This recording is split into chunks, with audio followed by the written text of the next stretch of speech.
love that Delta was being briefed that these hands are considered lethal weapons. Right. So he's a big guy, I guess. I never met him, but so these guys, the Cubans took over the medical clinic, and they had all the drugs and stuff in the medical clinic, and they were actually making their own alcohol too. They were having a party in there. Oh, They wow. also took over the shop, the machine shop too. So they had torches, and they were welding welding doors shut. And oh God, they're getting real crafty with it. they were making knives and spears and all the stuff. Shields, probably. I don't know about shields, but they were making weapons at the machine shop. Bunch of Mad Max. So stuff. they were doing all this kind of stuff in there.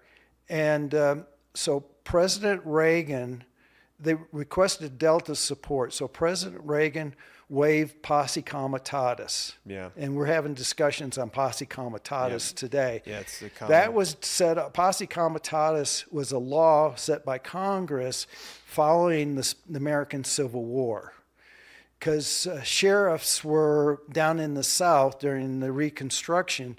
Sheriffs were going to military posts and deputizing federal troops as deputies to do whatever they needed to do. Some of the stuff that sheriffs were wanting the federal troops to do were plain illegal.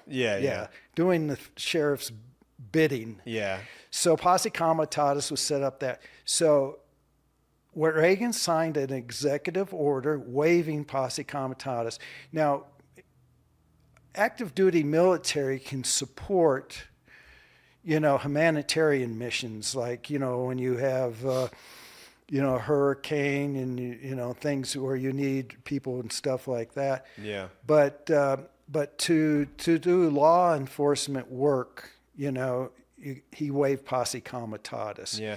The other person I've read up on recently that did that was Eisenhower, when he sent the 101st Airborne to a high school, because they just got rid of, what's it called? They were integrating schools. Integrating schools. Yeah, they were integrating schools, and I believe he sent 101st Airborne soldiers.